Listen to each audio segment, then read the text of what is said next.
Tato Cat. Welcome to my channel. Today we are playing Ace Academy. Previously, after getting away with being peeping toms on the girls, we return home and there's supposed to be a super important coach guy.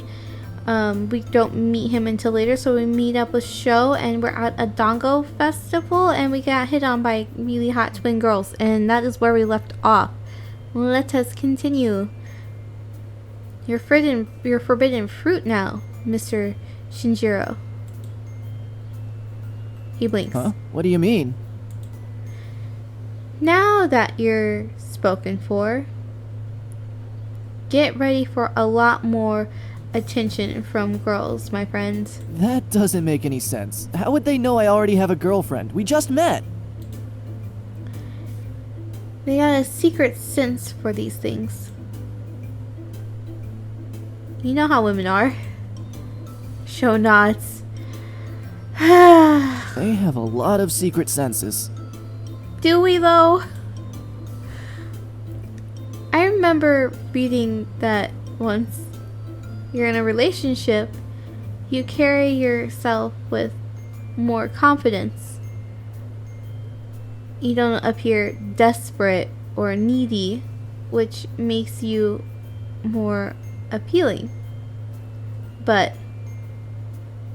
who wants to talk about that psychological mumbo jumbo? I was about to say there is a reason for it. I think that was a fluke. It's not really magical female intuition. A fluke? Yeah, I've tried so hard to get a girl's number before and met with a 0% success rate. This was just a random outlier. You don't sound convinced. You're not wrong. Okay, here, watch. I watch as Sho stands. He spots another girl around our age, waiting in line to get some food, and approaches her. They chat for a while. When the girl pulls out her phone, Sho looks shocked. He furiously shakes his head and retreats back to me as the girl sadly looks on. What was that all about? I tried to get her number, and then she was about to give it to me? What is happening? The younger me would have killed for this power that I cannot use! Oh, Sho. I've had Sho on the back. I don't know what to tell you, man. Sho blinks into his chair. Sho sinks into his chair and sniffles. Never thought I'd see the day when Sho would be sad that girls are into him.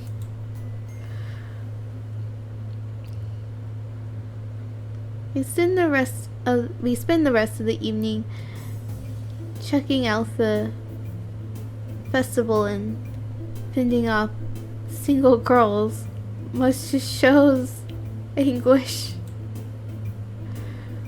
Once we see everything there is to see, we go our separate ways and head home.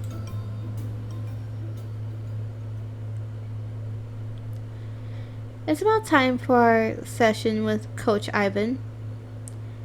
I double check my email, then make my way to the pre-combat room. That's where we're supposed to meet him. As I walk in, I see the rest of my team crowded around the holo table. I can't believe he sent all this. This is incredible. Mina grins. Yup, this consultation isn't just for the pilots. It's for everyone on the team. Valerie scrolls through the projected hologram, pausing, and an image of a gear loaded with statistics.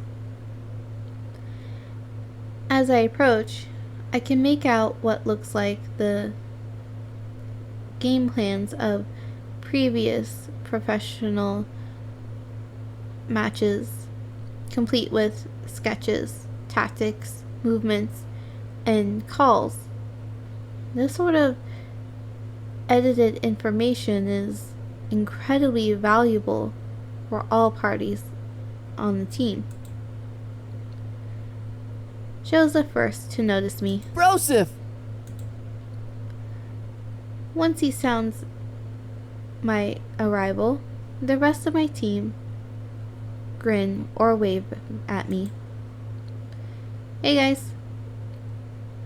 Joe puts an arm around me, around my shoulder. Are you ready to meet Ivan? You know it. There's nothing left to do but wait for Ivan to arrive. Valerie and Mayu continue to scroll through the holotable while the rest of us take seats on the couches lining the walls. What do you guys think Coach Ivan is like? Is Coyote nervous? She keeps a cool facade, but her gaze constantly darts towards the door. I heard he's the shot caller on his team. He's the one leading the tactics and pulling in the high numbers. Mm-hmm. He's even received the MVP award twice already. Yes, we've said this. I remember they mentioned that yesterday as well. I racked my brain trying to understand why I hadn't heard of him before. The only player I remember who won 2 MVP awards on the national stage is Strong Arm Gear. Right. That's his alias for the global stage. I always thought it was a little strange that he never even took off his helmet for interviews. He doesn't need to. He doesn't even speak in interviews. Coyote nods. What? That's his persona, and it's worked really well for him. Hearing all this just makes me even more curious about what kind of person Coach Ivan is. Wait, how is he going to coach us? Does he even know how to talk? Don't be stupid, Sho. Of course he can talk. Coyote blinks. I think. Actually, I've heard rumors that his face was half burnt during a racing motorcycle accident. That's why he always wears a helmet. I think I remember reading that too. Ouch. I cringed just remembering the rare couple of times I fell off my bike. I don't even want to imagine how painful it would be to fall off my bike while racing. What if he's scary? I've heard he yells at first-year pilots, or worse. Mayu's eyes widen. Don't torture Mayu, Valerie. What? Valerie pats Mayu's sympathetically on the back. It was nice knowing you. No, but why? Her eyes well up with tears. Stop being mean, Valerie. I place an arm around Mayu. I wouldn't let anything happen to you. She looks up at me and blushes. Okay.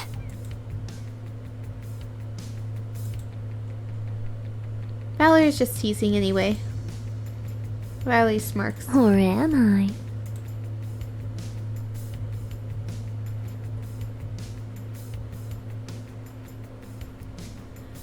The door slides open, catching all of our attention.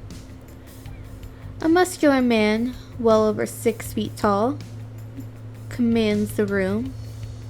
He's wearing a leather jacket with black pants. A polished helmet hides his face. He crosses the room with thunder thunderous steps and pauses before us, as large and silent as a mountain.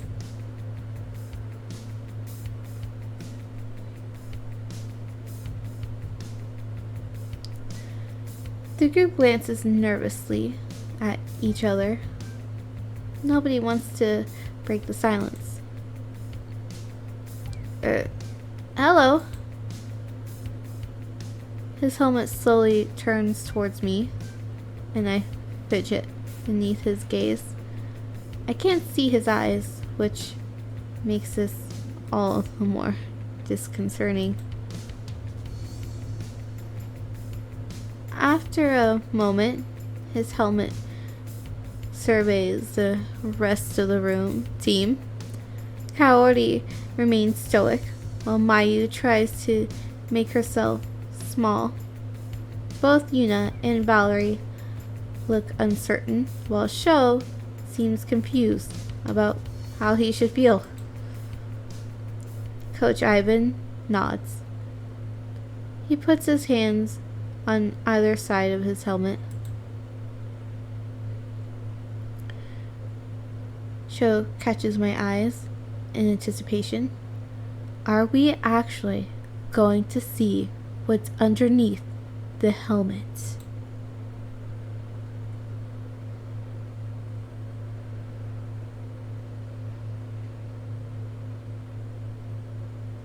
Okay.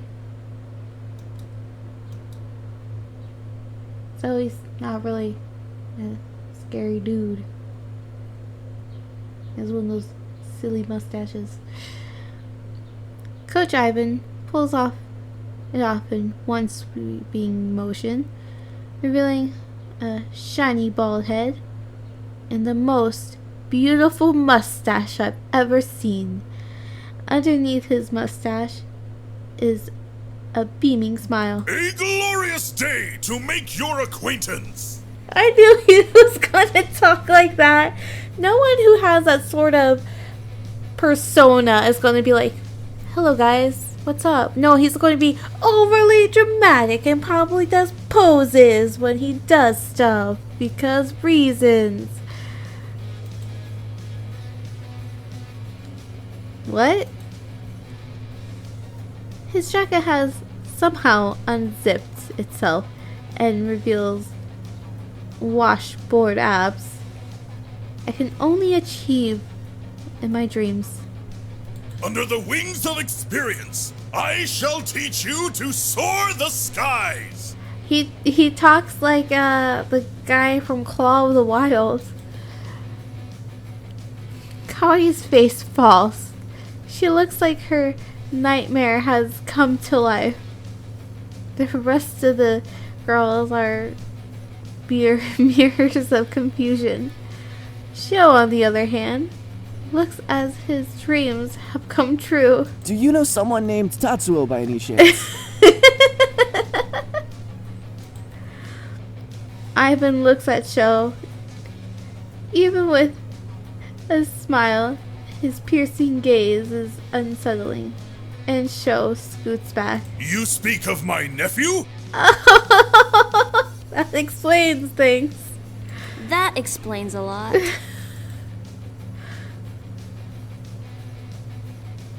Yuna stands up. Hi, Mr. Podubny. Thank you for agreeing to coach our team this afternoon. Utter not my family name, for formalities between friends must not exist. Oh, okay. Ivan, thank you. He nods. Of course, we will begin with lesson 1. To sprout into a magnificent tree, we must first water the roots. The foundations? Yes, fiery flower, the roots. Ivan motions us to the holograph. We cautiously approach and Ivan projects an image of a seed. First, the seed requires sunlight, water, carbon dioxide, and rich soil. Yes, that is how plants work. The key to remember is the symbiotic relationship between plant and environment. Okay. Through light energy absorbed by chlorophyll, conversion occurs of carbon dioxide and water to create glucose and oxygen. So the biology. Have I fallen asleep and started dreaming? I'm in class again. Jeez, this is like listening to Valerie explain. Shut up, we weren't there. They didn't catch us when we said something about May, who we were not supposed to know was there. Shh. Do you want to get caught or what? Sho freezes mid-sentence, then closes his mouth.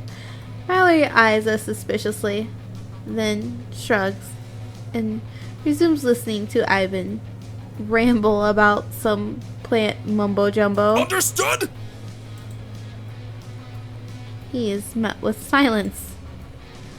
Ivan uses his fingers to elongate his mustache in great thought. Demonstration will triumph explanation? Yes, please. Ivan nods solemnly. Make haste to the simulations!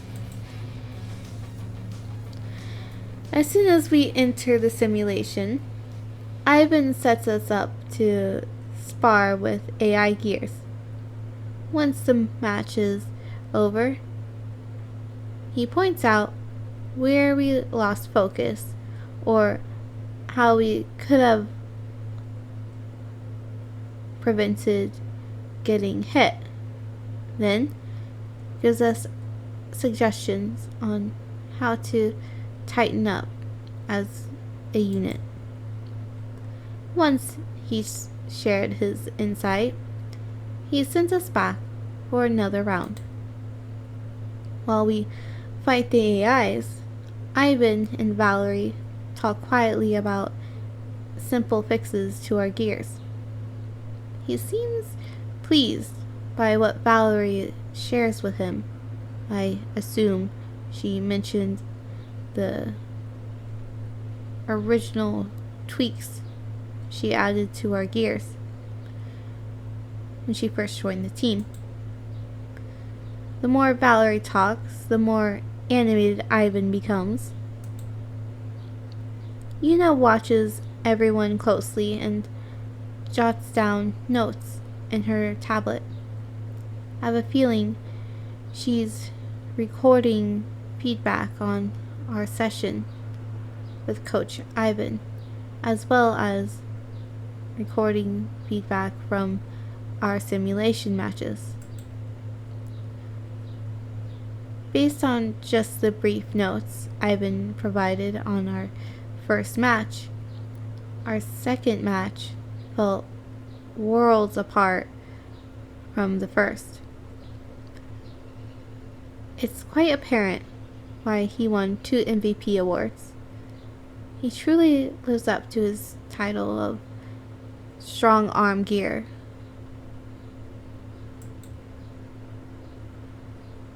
So long as you can decipher what he says.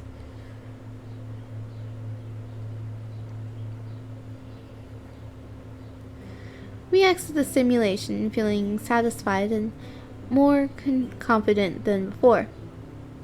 Ivan greets us by the hollow table. And so the dial of time lands for my departure.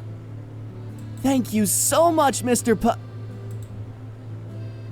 His icy gaze falls on Sho. I mean, thanks, Ivan. Ivan smiles. We appreciate your time. And all this data analysis will help me fine-tune the gears to give him that extra boost. We can't lose after a training session like that. Ivan begins to sniffle. Is something wrong? He rubs his eyes with his forearm. You guys, Suddenly, Ivan scoops all of us into a group hug. make me so proud! He squeezes us so tight, I gasp for air. Sho mouths, "Help me," while trying to wriggle free. Mayu looks terrified as she squished into Yuna's chest. Valerie tries to hug Ivan's arm, while Kaori looks like a deer in headlights and struggles to break free. Ivan doesn't notice. Hey! After one last squeeze, he releases us and lets out a deep sigh. And so the nest perch on the branch finds its awakening. Go forth, hatchlings! His helmet magically materializes in his hand.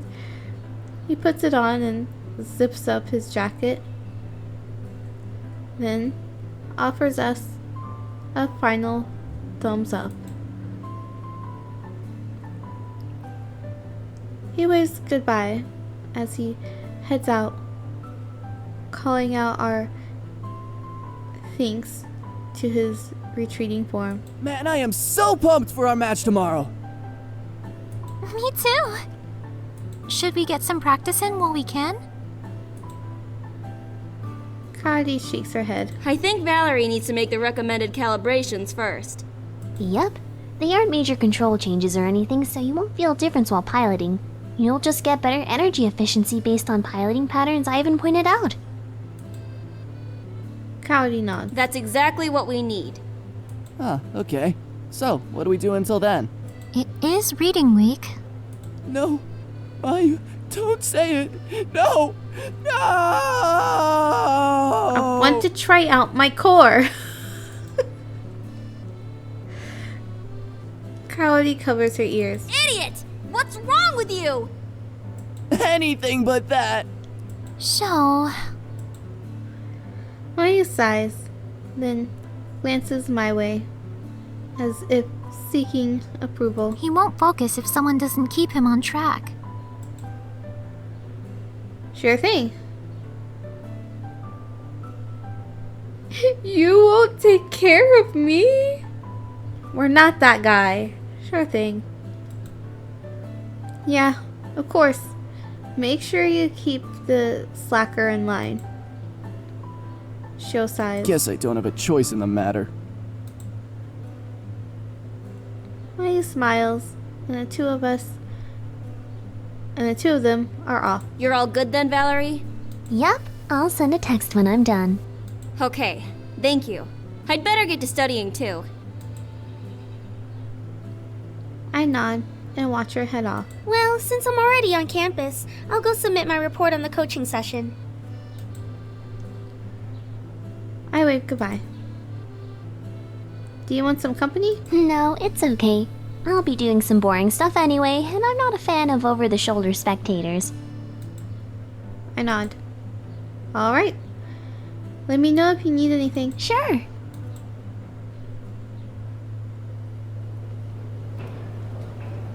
With some time on my hands, I head to the library to actually squeeze in a study session.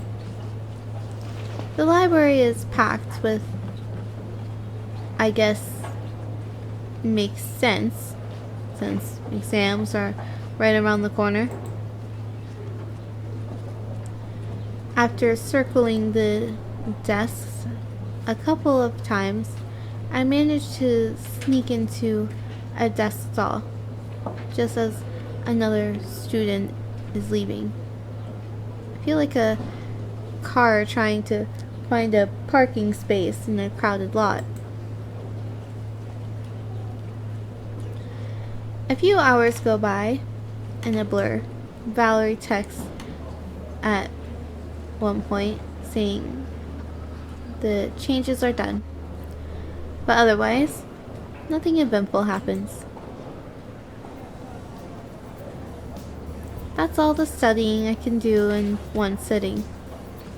I pack up my tablet and wonder if anyone's available. Kaori, Mayu, Valerie. Mayu, of course. Tonight is the talent show. There's a talent show happening. I love how it's just said, like, we knew this was going to happen. Tonight is a talent show. Mayu, Mitsuki, and I have been practicing non-stop. Oh yes, there was like an event that we're trying to do, and that's why we had the band. I have been practicing non-stop since auditions, and we're feeling as confident as ever. Maybe. Uncle Kaito let me borrow his car so we could load the instruments and any other equipment. I hope the girls are ready for me. Can read so well. I give Mayu a call. She answers almost immediately. Hi.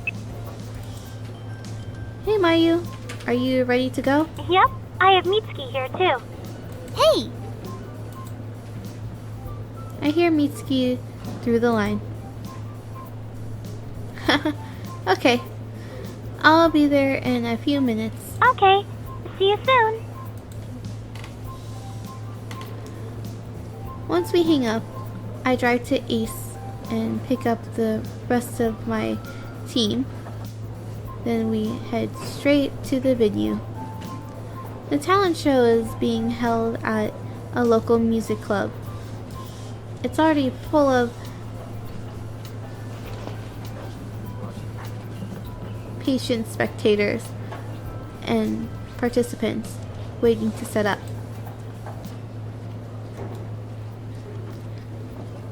Looks like the arcade! Mitsuki sees a friend and dips out to say hello, while Mayu and I wait for our turn to play. Most of the bands are actually pretty good. I guess Isakaze is full of untapped potential. Mayu and I bob along to a particularly catchy pop song. Although a smile is on her face, she hugs her arms tightly. I put my arm around her, and she glances at me in surprise, then leans into me. Are you nervous? Yeah. Don't worry. We're going to be great out there. I know, but She looks around and hugs herself even closer. there are just so many people. Once we're on stage and the spotlight is on us, you won't even be able to see them. It'll be just like when we were practicing. She nods slowly, mulling over my words. That makes sense. Thanks. She grins. Mitsuki returns as we're on deck to play next. She bounces excitedly backstage. We're really going to do this, aren't we? I feel like she deserved a Sprite, okay? She seems pretty important. I'm so nervous. My heart is beating so fast. Are you nervous? Where's the bathroom? We're going to rock. We're not saying this, so we're going to rock. No, we're not really rocking because we're playing a piano and a flute? Violin. That's right, Maya plays violin. It's been a while.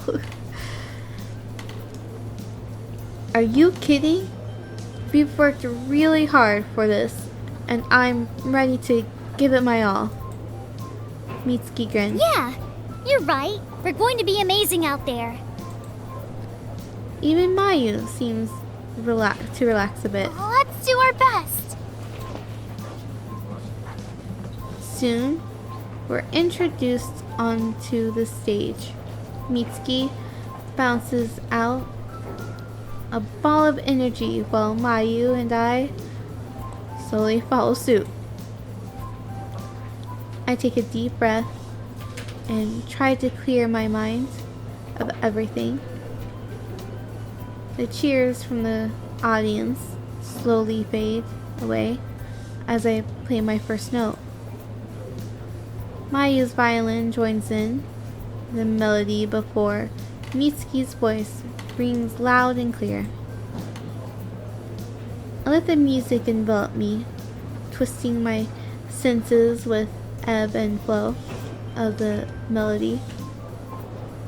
My fingers dance across the keys on their own as I listen to the chords I know so well. When I strike the last chord, the note hangs in the air, hangs in the still air before the crowd erupts into applause. I mean, is there a prize for this? We'll see if we win the talent show in the next episode. I'm Tano Cut. Have a wonderful morning, evening, afternoon.